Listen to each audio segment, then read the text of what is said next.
شریعت میں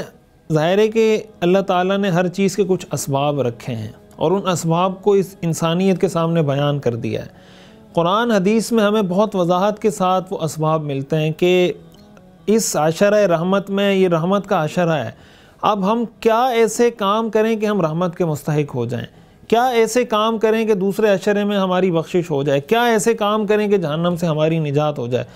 قرآن کریم میں اللہ تعالیٰ نے فرمایا من زحزح عن النار وادخل الجنۃ فقد فاز، کہ جو جہنم سے بچا لیا گیا، جنت میں داخل کر دیا گیا، وہ کامیاب ہے۔ تو ہمیں یہ کامیابی چاہیے۔ اب اگر ہم پہلے عشرے کی بات کریں، میں مختصراً دو تین اسباب ہر عشرے کے حوالے سے ذکر کرتا ہوں تاکہ ہم یہ کوشش کریں، یہ نیت کریں کہ بھائی ہر عشرے میں نے خصوصی طور پر ان کاموں کا، ان اعمال کا اہتمام کرنا ہے۔ رحمت کے اسباب کی اگر بات کریں، قرآن کریم میں اللہ تعالیٰ نے ارشاد فرمایا وَأَطِيعُوا اللَّهَ وَالرَّسُولَ لَعَلَّكُمْ تُرْحَمُونَ، اللہ اور اللہ کے رسول کی اطاعت کرو تاکہ تم پہ رحم کیا جائے۔ اس کا مطلب یہ ہے کہ اگر کوئی انسان، کوئی مسلمان یہ چاہتا ہے کہ میں اس عشرہ رحمت میں اللہ کی رحمت کا مستحق ہو جاؤں، اس کو یہ کرنا ہوگا، یہ فیصلہ کرنا ہوگا، یہ طے کرنا ہوگا کہ اپنی زندگی کے ہر پہلو میں نے اللہ اور اللہ کے رسول کو فالو کرنا ہے۔ نہ اپنے معاشرے کو، نہ کلچر کو، نہ مغرب کو، نہ ویسٹ کو، کسی کو فالو نہیں کرنا۔ میرے لیے سٹینڈرڈ، میرے لیے معیار وہ اللہ اور اللہ کے رسول ہیں، اور ان کو فالو کر کے، ان کی اطاعت کر کے میں نے رحمت کا مستحق بننا ہے۔ اسی طرح حدیث شریف میں رسول اللہ صلی اللہ علیہ وسلم نے فرمایا الراحمون یرحمهم الرحمن ارحموا من فی الارض یرحمکم من فی السماء، کہ رحم کرنے والوں پر رحمان رحم کرتا ہے، تم زمین والوں پر رحم کرو، آسمان والا تم پہ رحم کرے گا۔ اس سے ہمیں کیا معلوم ہوتا ہے کہ اگر ہم یہ چاہتے ہیں کہ ہم پہ رحم کیا جائے، حدیث میں آتا ہے نا من لا یرحم لا یرحم، جو رحم نہیں کرتا اس پہ رحم نہیں کیا جاتا۔ تو ہم اگر اللہ سے رحمت کے طلبگار ہیں تو جو لوگ ہم سے رحمت کے طلبگار ہیں، ہم سے شفقت کے طلبگار ہیں، چاہیے کہ ہم ان پر رحمت کریں۔ حدیث میں آتا ہے نا کہ رمضان میں جو آپ کے ماتحت لوگ ہیں ان سے کام کو ہلکا کریں، وہ چاہے آپ کی اولاد ہے، وہ چاہے آپ کے مزدور ہیں، وہ آپ کی کمپنی میں کام کرنے والے لوگ ہیں۔ کوشش یہ کریں، انسان کا مزاج یہ ہونا چاہیے کہ عفو درگزر۔ قرآن کریم میں دوسرے مقام پر آتا ہے وَلْيَعْفُوا وَلْيَصْفَحُوا اَلَا تُحِبُّونَ أَن يَغْفِرَ اللَّهُ لَكُمْ، کہ بھئی عفو، صفح، درگزر کریں۔ کیا یہ نہیں چاہتے کہ اللہ تمہاری بخشش کرے؟ وَاتَّقُوا اللَّهَ لَعَلَّكُمْ تُرْحَمُونَ، اللہ سے ڈرو تاکہ تم پر رحم کیا جائے۔ تو اگر ہم یہ چاہتے ہیں کہ ہم پر بھی رحمت ہو تو ہم پر رحمت اس وقت ہوگی جب ہم دوسروں پر رحمت کریں گے۔ رمضان رحمت کا مہینہ ہے، کوشش کریں دوسروں کے لیے رحمت بنے، عذاب نہ بنے، بیوی کے لیے عذاب نہ بنے، بچوں کے لیے عذاب نہ بنے، اپنے پڑوسی کے لیے عذاب نہ بنے، اپنے مزدوروں، ماتحت اور شاگردوں اور اولاد کے لیے عذاب نہ بنے، ان کے لیے رحمت بنے۔ حدیث شریف میں آتا ہے ان اللہ رفیق یحب الرفق، اللہ نرم خوئی کو پسند کرتا ہے، شدت، مزاج میں سختی، ترشی یہ اللہ کو پسند نہیں ہے۔ قرآن کریم میں اللہ نے فرمایا لو كنت فظا غلیظ القلب لانفضوا من حولك فبما رحمت من اللہ لنت لهم، کہ یہ اللہ کی آپ پر بڑی رحمت ہے کہ آپ اپنے صحابہ کے ساتھ نرمی سے پیش آتے ہیں۔ اگر آپ سخت دل ہوتے یا سخت مزاج ہوتے تو یہ سارے صحابہ آپ کے آس پاس سے اٹھ کے چلے جاتے۔ اسی طرح رحمت کے اسباب میں سے ایک بہت بڑا سبب قرآن کریم میں اللہ تعالیٰ نے ارشاد فرمایا انما المؤمنون اخوة فاصلحوا بین اخویکم واتقوا اللہ لعلکم ترحمون، دو مومنوں کی آپس میں صلح کرانا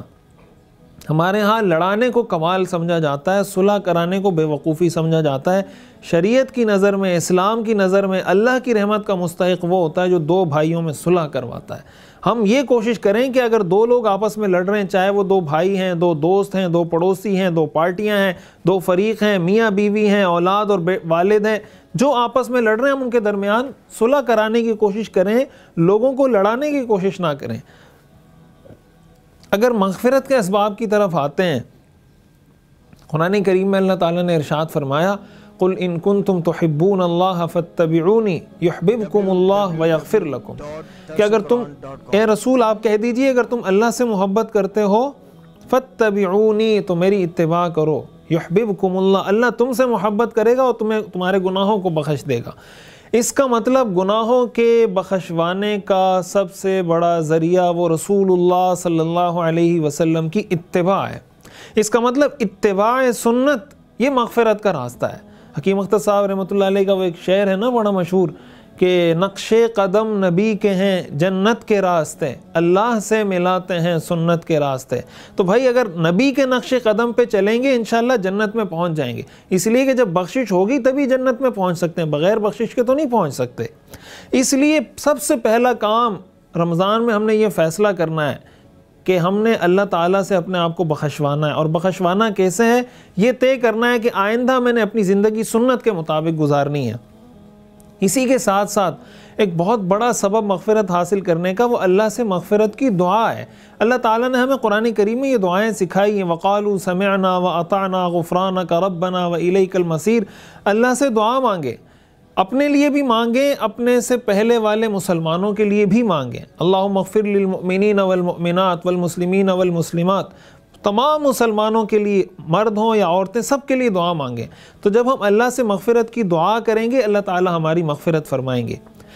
اسی کے ساتھ ساتھ جہنم سے نجات کی اگر بات کریں، خود قرآن کریم میں اللہ تعالیٰ نے ہمیں یہ دعا سکھائی ہے، ربنا آتنا فی الدنیا حسنہ وفی الآخرۃ حسنہ وقنا عذاب النار،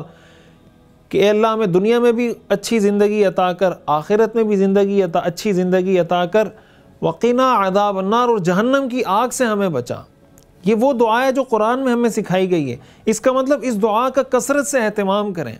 حدیث شریف میں آتا ہے، رسول اللہ صلی اللہ علیہ وسلم نے فرمایا کہ جو شخص 3 مرتبہ، صحیح مسلم کی حدیث ہے، جو شخص 3 مرتبہ اللہ سے جنت کا سوال کرتا ہے تو جنت یہ دعا کرتی ہے یا اللہ اس کو جنت میں داخل کر دے، اور جو آدمی 3 مرتبہ اللہ کی پناہ جہنم سے چاہتا ہے تو جہنم خود سفارش کرتی ہے کہ اللہ اس کو جہنم سے بچا لے۔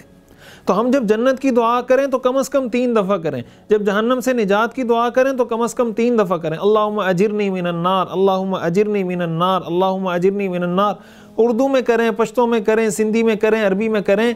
اللہ تعالیٰ کو ساری زبانیں سمجھ میں آتی ہیں، جس زبان میں اللہ سے مانگیں گے اللہ تعالیٰ قبول کریں گے۔ تو دعاؤں کا اہتمام بہت زیادہ کرنا چاہیے۔ اسی کے ساتھ ساتھ حدیث شریف میں رسول اللہ صلی اللہ علیہ وسلم نے یہ بھی فرمایا کہ جو آدمی اپنی بیٹیوں کی صحیح تربیت کرے، ان کو صحیح دین سکھائے، ان کی تربیت کرے، پھر اچھے طریقے سے ان کی شادی کرا دے، یہ بیٹیاں قیامت کے دن اس کے لیے جہنم سے حجاب بن جائیں گی، جہنم سے رکاوٹ بن جائیں گی، اس کے جہنم کے داخلے کے راستے میں رکاوٹ ہو جائیں گی۔ یعنی بچیوں کی، ویسے تو اولاد کی تربیت بیٹا ہو یا بیٹی اس کی بہت زیادہ فضیلت ہے، لیکن بیٹیوں کی تربیت کی ایکسٹرا فضیلت حدیث شریف میں رسول اللہ صلی اللہ علیہ وسلم نے یہ بتائی کہ بیٹیوں کی اچھی تربیت انسان کو جہنم کے آگ سے بچائے گی۔ اس لیے جن لوگوں کو اللہ نے بیٹیاں دی ہیں وہ اپنی ان بیٹیوں کو اپنے لیے بوجھ نہ سمجھیں، اپنے لیے کوئی مشکل کا ذریعہ نہ سمجھیں، ان کی اچھی تربیت کریں، ان کو اچھی تعلیم دلوائیں، اچھے طریقے سے ان کا رشتہ کرانے کی کوشش کریں، اچھے گھرانے میں ان کی شادی کرا دیں، اس نیت سے کہ انشاءاللہ بیٹیوں کی یہ تربیت ہمارے لیے جہنم سے نجات کا ذریعہ بنے گی۔ یہ میں نے مختصراً 1 2 3 اسباب ذکر کیے ہیں عشرہ رحمت، عشرہ مغفرت، عشرہ نجات کے حوالے سے، صرف یہ ایک میسج کنوے کرنے کے لیے کہ بھائی ہم جس عشرے میں بھی ہوں اس عشرے کے اسباب کے بارے میں ضرور معلومات کریں کہ بھائی میں اللہ کی رحمت کا مستحق کیسے ہو سکتا ہوں، مغفرت کا مستحق کیسے ہو سکتا ہوں، جہنم سے نجات کا مستحق کیسے ہو سکتا ہوں۔ اگر اس کی معلومات کر کے رکھیں گے نا تو امید ہے اللہ تعالیٰ ضرور ہمیں ان لوگوں میں شامل کر دیں گے جن پر اللہ اپنی رحمت فرماتے ہیں، جن کی اللہ بخشش فرماتے ہیں، جن کو اللہ تعالیٰ جہنم سے نجات عطا فرماتے ہیں۔